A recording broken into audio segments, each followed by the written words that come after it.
Now meet the press, winner of every major award in television and radio. Our guest, ladies and gentlemen, is the Prime Minister of Cuba, Dr. Fidel Castro, now in this country for a visit. In just a moment, Dr. Castro will meet the press.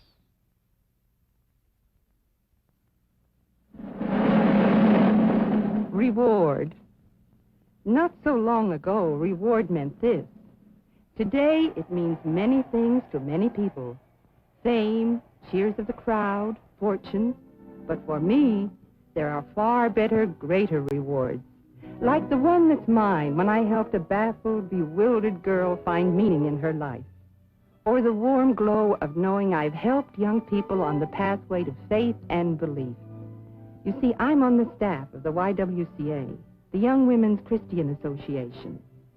My job is working with young women and girls, planning with them and directing activities to help them benefit from all the riches there can be in life. And I'll tell you this, I wouldn't trade the rewards I get for all the fame and glory in the world. Why don't you look ahead with the YWCA? Why don't you join? This is Professor Harvey E. White conducting an experiment in atomic age physics on Continental Classroom. Carried by 149 stations of the NBC television network, viewed 5 times a week by nearly 300,000 early rising students from all walks of life, blessed with a faculty that includes 7 Nobel Prize winners, Continental Classroom is truly continental in scope, and in its origin and effect, international. For it was the challenge of Sputnik that inspired Continental Classroom, and if it in turn can inspire just one of its 300,000 students to delve further into nuclear physics, the entire world will benefit. NBC is pleased and proud that this year's Sylvania Award for the Best Public Service Series went to Continental Classroom, the world's largest classroom conducted over most of these NBC stations.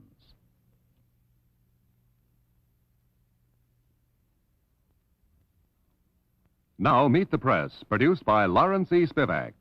Ready for this unrehearsed conference are 4 of America's top reporters. Their questions, please remember, do not necessarily reflect their point of view. It is their way of getting behind the headlines. Now, here is the moderator of Meet the Press, Mr. Ned Brooks. Welcome once again to Meet the Press. Our guest is the Prime Minister of Cuba, Dr. Fidel Castro. His liberation of the island from President Batista has been described as a legend of daring and determination. But in the 3.5 months since President Batista fled from Cuba, Dr. Castro's problems, both internal and external, have multiplied, and he has come under sharp criticism, especially in this country. Dr. Castro's victory last New Year's Day marked the end of 6 years of bitter civil war. It began with the unsuccessful uprising of July 26, 1953, and continued with heavy odds against Dr. Castro and his small band of fighters. Now, with the guerrilla warfare over, the world watches the future of Cuba with much interest and some concern. And now seated around the press table, ready to interview Dr. Castro, are Richard Wilson of the Coles Publications, May Craig of the Portland, Maine Press Herald, Herb Kaplow of NBC News, and Lawrence E. Spivak, a regular member of the Meet the Press panel. Standing by, if needed, is our interpreter, Mr. Anthony Airbaz. Now, Dr. Castro, if you're ready, we'll start the questions with Mr. Spivak. Yes, but I want to clear some word. Yes. You said that our problems, internal and external, had multiplied. And really, it is not so. Not so. Remember that only 3 months ago we finished the war. And I am here in the United States after 3 months. And I think to be here 15 days. If we had difficulties or problems in Cuba, it would be impossible. I think, Dr. Castro, the best way to get into that is through the questions. We can clear up some of those points as we go along. Yes. Mr. Spivak. Dr. Castro, an American magazine published a story this week which says that Dr. Castro really hates America. Will you tell the American people how you feel about the United States? Why am I going to hate to the people of the United States? I don't hate anybody, including my enemies, those who have been my strong enemy in Cuba. I don't hate them. Martí, our apostle, taught us not to hate. That is untrue at all. Well, are you saying that you don't hate your enemies and you really, don't hate us either? Yes, not to the public, to the people of the United States, sincerely. But I think about the citizens of the United States that they are very nice and noble people. I see in Cuba, I see here, you are young boys, girls, newspaper, reporters, doctors, everybody really nice people. That is my impression. If I would think in other way, you can be sure I would say here. Dr. Castro, recently you were quoted as saying that you were neutral between the United States and the Soviet Union. And this has bothered many, many Americans, as you know. Do you mean by that in the struggle that is now going on between communism and democracy, you are neutral and don't care who wins? Did you mean that? No. That was the interpretation that we are giving to our words. It was in some time when somebody tried in a public meeting to show to our government the line to follow. And it was present not as a matter of principle, but as a matter of fatalism. And really, I am against all kind of fatalism. Fatalism. Do you understand? And it was interpreted as a declaration of neutrality, because I said that we were not prepared for war. And it was not untrue. I said only the truth, because every people are worried for their seldom, and I have the right of being worried for our seldom too. Was the word, not a declaration of neutrality. In the last meeting with the editor, somebody asked me, and I said that Cuba had some international compromise, and that compromise were not denounced, and that we keep that international compromises. I clear that question. But if you want to clear more, you can ask me. I want to know where your heart lies in the struggle between communism and democracy. Whose side, where is your heart, and where is your feeling? Really, saying that democracy is my ideals, real. But many people used to call democracy seeing things that are not democracy. Democracy have some failings, not the idea. Those who use, some of those who use democracy were. I am not communism. I am not agree with communism. My acts prove free press in Cuba. As you know, we have the full power in Cuba. The revolution destroyed all the enemy army after a hard fight. And when we took the power, which were our systems? Free press to everybody, free ideas, free religion belief, and all those rights, those human rights that we could establish in the most abnormal, abnormal.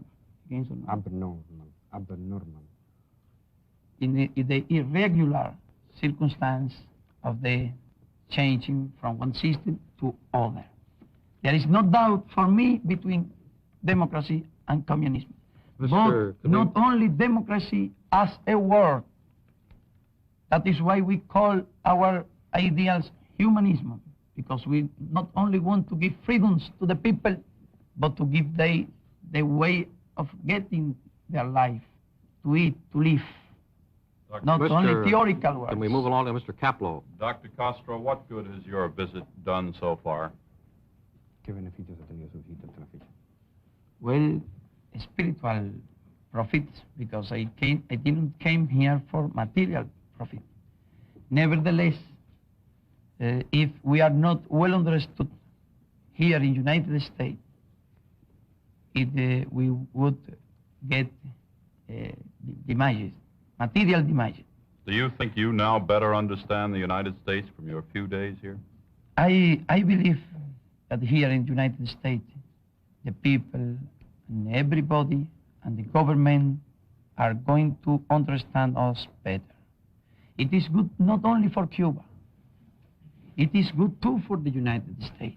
Have you reached any sort of understanding or agreement with American officials?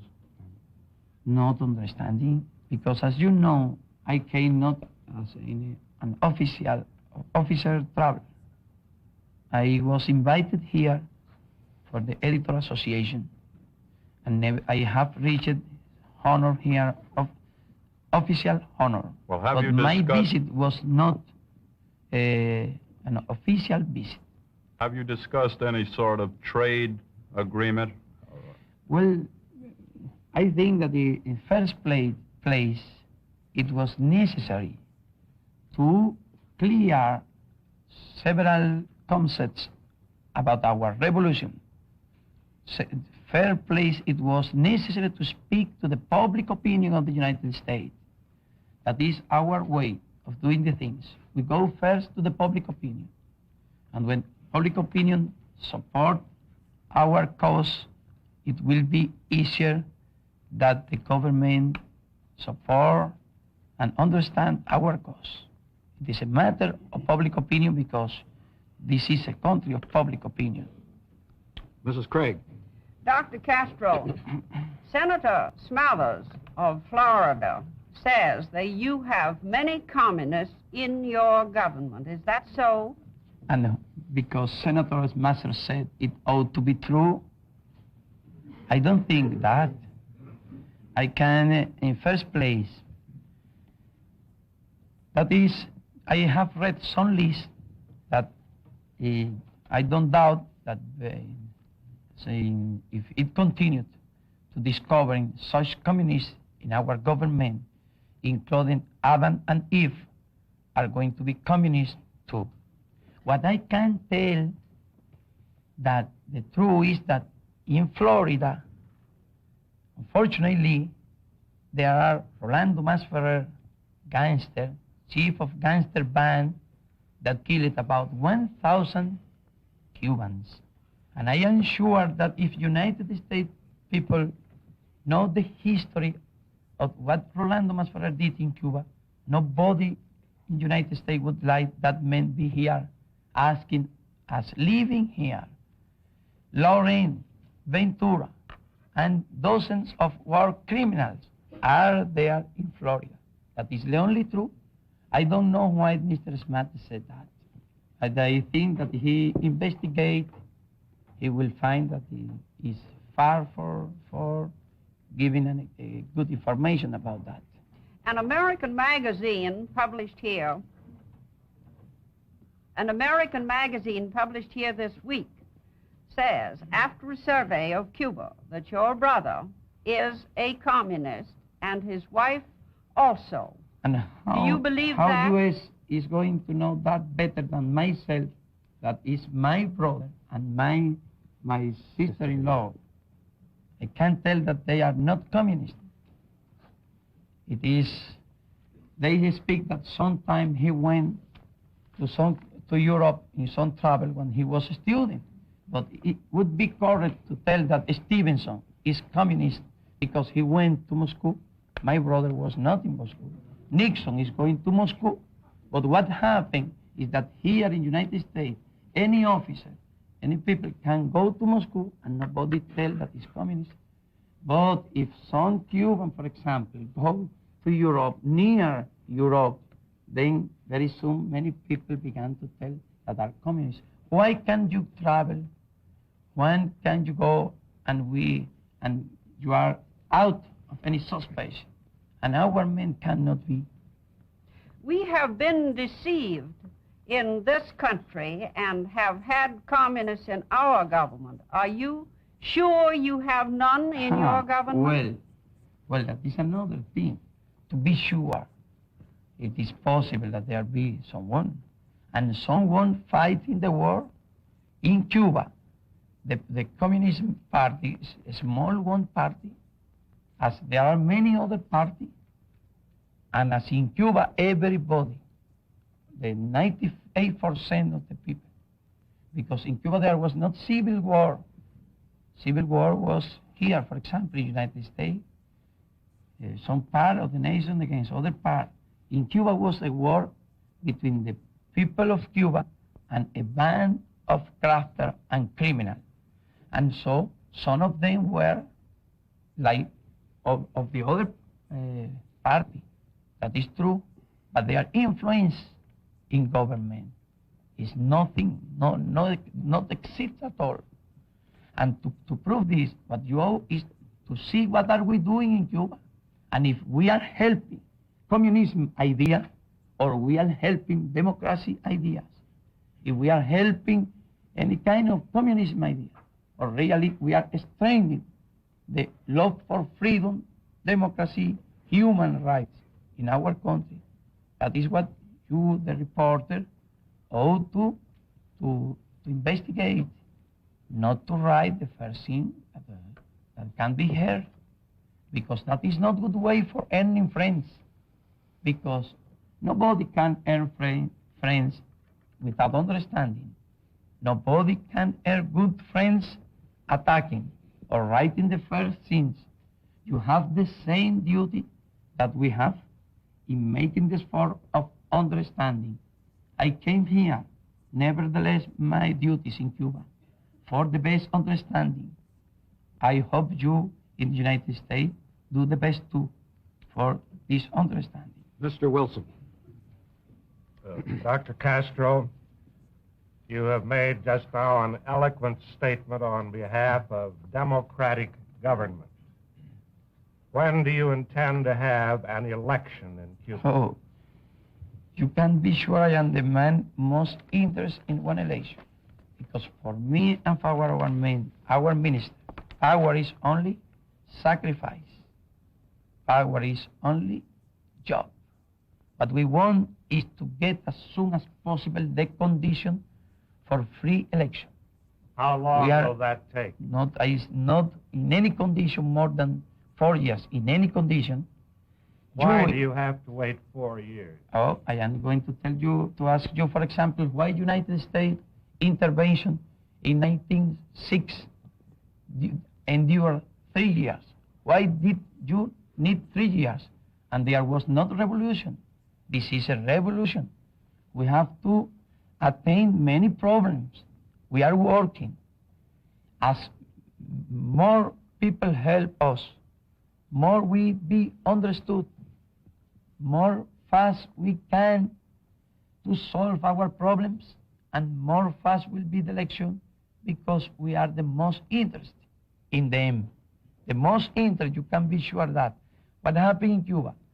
700,000 unemployment. Our work now is to seek employment for that man.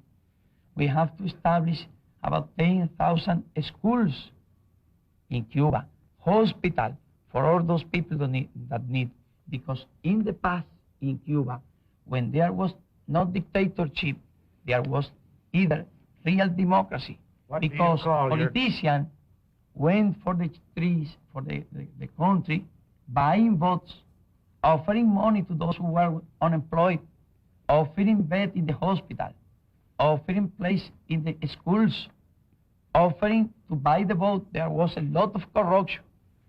Real democracy is not possible over hungry people, because corruption disrupts democracy. Real democracy ought to be established over social justice, with employ for everybody. Let me interrupt you, Dr. Castro. What kind of a government will you have for the next 4 years? Is it to be a dictatorship? Or How? what? Why dictator? There is a council of ministers, and the public opinion Cannot be any kind of dictatorship. This is a provisional government. There was not Congress, because there was the Congress, Batista, congressmen, yes men. There was not judicial power. We have to restore first the executive power, the government, then the justicial power, judiciary, the judiciary. There is the judiciary, two powers. The third power ought to be the Congress in a general election. And we need time. We need time. There are two powers, government and judiciary. And next step will be the general election to establish the three powers of the state. And you ought to think this is a government of public opinion. No one who hears the public opinion and be enough carefully of hearing the public opinion can be called, can be any time dictator. Do you now promise the people of Cuba a free general election in 4 years? Before? In 4 years. Well, I have promised to my country. I have said that as soon we advance, we will have free election. And our wish is that they be as soon as possible. It is a matter of our own conscience. Mr. Spivak. Yes. Dr. Castro, first you said you would hold elections in 1 year. Then you said 18 months. Then you said 2 years. Now you say 4 years. No. Has anything happened to postpone it? 2 years. 2 years. We said that we were hoping to give the election in 2 years. But it means that ought to be exactly, if we need 1 year more, 1 year and a half more, if we need. But you can be sure that if we advance, as we are advanced, we will give the election as soon, very soon. I cannot tell exactly number of months because I am not supposed to know which difficulties we are going to have. You know how Batista left the country without almost reserve. You know? Dr. Castro, you yourself have said that a free election is the very heart, the very most important thing about democracy.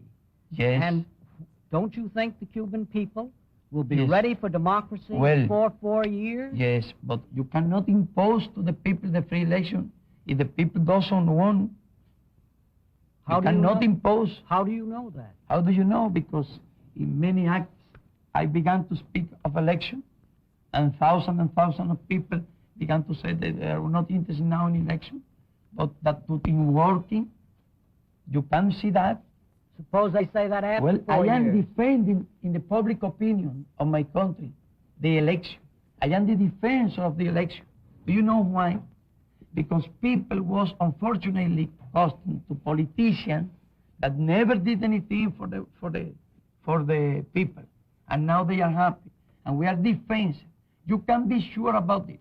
We are the first defensor because are the most interesting in finishing this job. That is a very hard job for us because this is not business. We lost money here in power. My salary is $800. And the first thing we did when we took power was to lower the salary of the minister. If I write now the history of revolution, if I be writing now books, you can be sure I would got millions possible of dollars for the interest that there is in Cuba and in all America about those matters. Nevertheless, I am working for a low salary in the power. I am the most interested in finish as soon as possible the government because I like to have time to read, to study, to hear music, and to do what you do at the weekend. Mr. Kaplov. Mr. Prime Minister, what do you intend to do about the rest of the people who are charged with war crimes and political crimes? ¿Qué piensa hacer con el resto de la gente que se les acusa de guerra, de crímenes políticos? Hundreds Crímenes de guerra. have seen, more than 1,000 have been exonerated without proof. and the trials are finishing in Cuba. When do you think they'll be finished? Well, it's just, it ought to be justice. You cannot hurry up very much. But I want to take this opportunity, if you permit me, to make a question to the public opinion so that they understand better. I read this morning in the memorial, Lincoln memory, no, in Jefferson memory, that declaration that is true in the Constitution of the United States, that all man is born with some rights, self-evident right, the just to freedom, to free, to the life. And I want to ask, what would you do with those who abolish that right? What to do with those who abolish that right? That is a question that I want the public opinion, United States, do. Mrs. Craig. Dr. Castro, what right do you have to tell other Latin American countries what kind of government they shall have and whom they shall have for presidents? Why do you want to throw them out of Haiti and Panama and Dominican Republic? No, the right to tell, the right to speak about in the same way that you in the United States speak about democracy. I, in the same way, speak about democracy because I believe in democracy, and I think that it's not just that some country be under blood tyranny, like Santo Domingo and another country. That is an ideal. Sir, not a fire, not an intervention. I am against all kind of intervention in the internal matter of other countries, because we, the Latin American country, were a long time struggling for the principle of no intervention. Do you not allow people in your country to plot invasions of other republics? What I know, that our doors were open for all the political exiles. That is what I know, and it is just... Dr. Castro, I'm sorry I'm going to have to interrupt. I'm sure the panel has many more questions. Thank you very much, Dr. Castro, for being with us, and our thanks also to our interpreter, Mr. Anthony Airbos. We'll return to Meet the Press in just a moment. Now, here is our announcer. Is world government wishful thinking, or will it become a reality? Next Sunday afternoon, Wisdom presents a conversation with Grenville Clark, in which the international lawyer speaks of his plan for a world government. Then Omnibus adds another impressive first to its long list of distinguished productions. For the first time on American television, see the world-famous Abbey Players of Ireland in Professor Tim, a delightful and touching story that you won't want to miss. Here's a warm human drama brought to life by a company of actors that have produced stars such as Maureen O'Hara and Barry Fitzgerald. For a truly memorable experience, see the Abbey Players of Ireland in Professor Tim on Omnibus Sunday afternoon.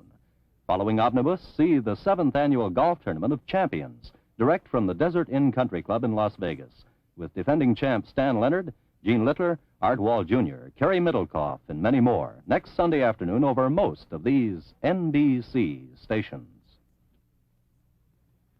Goodbye for Dr. Fidel Castro and Meet the Press.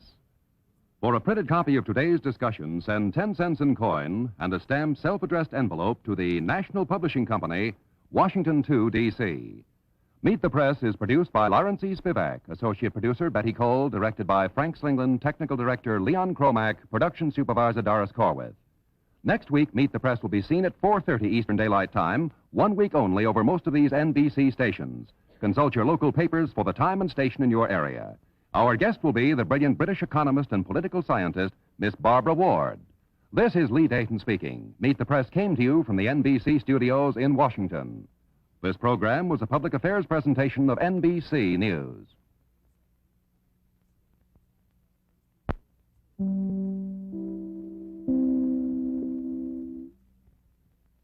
We thank you for watching, and remember, stay updated on breaking news and top stories on the NBC News app or watch live on our YouTube channel.